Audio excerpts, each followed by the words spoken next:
In a quiet town at the edge of a busy city, there lived a woman named Amara. She had 3 children, her 2 daughters, Leila and Tara, and her stepson, Daniel.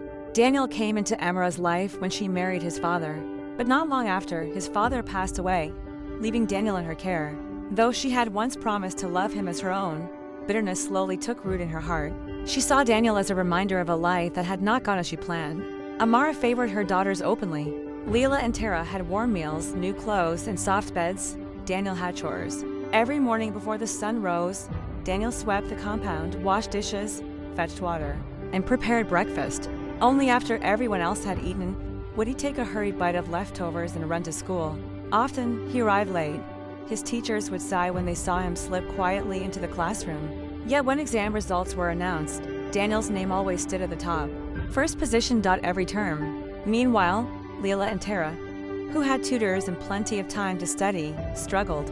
They were often last in class. Amara refused to see it. Instead, she blamed their teachers and accused them of favoritism toward Daniel. At home, when the girls complained about anything, whether it was a missing ribbon or a broken toy, Amara would accuse Daniel. Sometimes she beat him harshly. Sometimes she denied him dinner. And when her daughters were at school, Daniel became her servant. He washed their clothes by hand. He scrubbed the floors until his fingers bled. He stood for hours ironing their uniforms. Yet through it all, Daniel never let his anger destroy his dreams. Late at night, under a dim lamp, he studied, he read borrowed books. He solved mathematics problems in the margins of old newspapers. He whispered promises to himself. One day, my life will change. Years passed. Daniel earned a scholarship to a prestigious university in the capital city. The day he left, Amara did not hug him. She simply said, "Do not forget where you came from." He never did. At university, Daniel worked harder than he ever had. He graduated at the top of his class. He started a small technology company with a friend. The business grew beyond anything he imagined. Within a decade, Daniel became one of the wealthiest young entrepreneurs in the region. His name appeared in newspapers. He was invited to conferences. People admired his discipline and humility. Meanwhile, Leila and Tara struggled, accustomed to comfort without effort.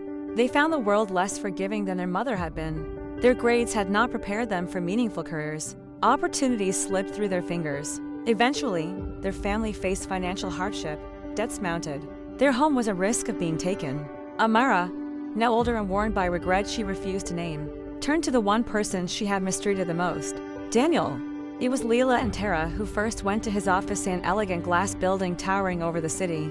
They waited nervously in the reception area, staring at their reflection in polished floors. When Daniel stepped out to greet them, he was calm and composed. His suit was tailored, his posture confident, but his eyes were the same thoughtful eyes of the boy who once studied under a dim lamp. They lowered their heads. We need help," Tara whispered. Daniel listened quietly as they explained their situation. No accusations, no bitterness, just facts. Finally, he said gently, "I will help you."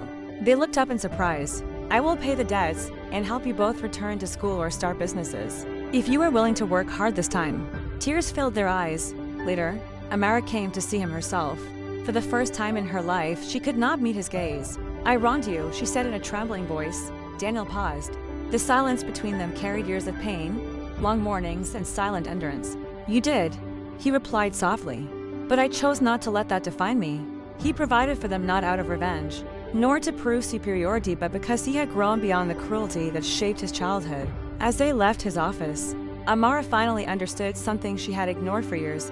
Hardship had built Daniel. Comfort had weakened her daughters, and the boy she once treated as a servant had become the foundation of their survival. From that day forward, Daniel continued to rise not just in wealth, but in character. And his story became a quiet lesson whispered through the town. Favoritism may shape a childhood, but perseverance shapes a destiny.